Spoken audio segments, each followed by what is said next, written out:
In the last 2 or 3 years, there have been tons of great shocks that have been released for a number of applications, but a couple of boys like us can always dream, so let's talk about the shocks we're hoping to see get released soon. We can't talk about what we want without talking about Bilstein's 8112s and all their zone control shocks. We would love to see more coverage of all of those shocks on a number of applications that they work for.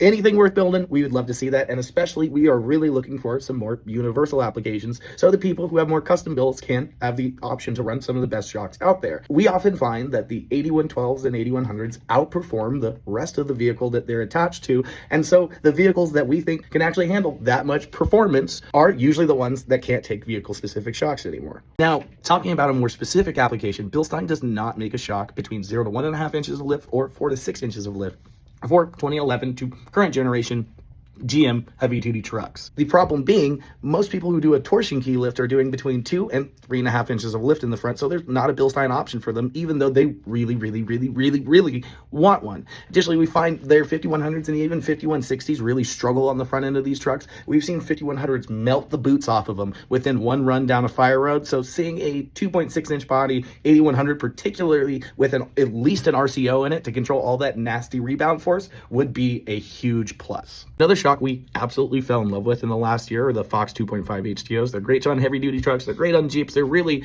a super solid shock at a killer price. We've been selling tons of them, and honestly, the one application we think we're missing the most of are 2005 to 2016 F250 and F350 Super Duties. They are still one of the most popular vehicles we sell shocks for. In fact, we sell more Bilstein 5100s of them to almost anything else.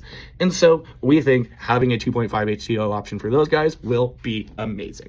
Now, if you've been following us, you know, as far as entry-level options go, the Eibach Pro Truck Sports are one of those shocks that we recommend a lot. They offer a little bit more comfort than a Bilstein, a little bit more stability and a longer life than a Fox 2.0, and so they end up being a sweet spot for a lot of people. But the problem is they're generally only built in lengths for the lifts that Eibach makes. We would love to see them be an option for taller and shorter lift types for all the people who aren't already running an Eibach kit. We've been pretty vocal about Dobinson's IMS and MRR series being really solid options for trail runners out there, but we do kind of wish that they offered 60mm pistons across the board. Many of their most popular mid-size applications only get a 50mm piston or 2.2 or 3 inch diameter body, which we think is kind of a little lackluster, especially at their price point. After testing a set of MRRs with 60mm pistons on a mid-size Bronco and seeing just how well they could perform, we would love to see that same goodness on things like Tacomas, 4Runners, and other super popular mid-size applications. But I'm sure there's stuff you guys have been hoping for, so if there is a shock package you want to see get made, leave us a comment below and maybe the brand will see and get to it.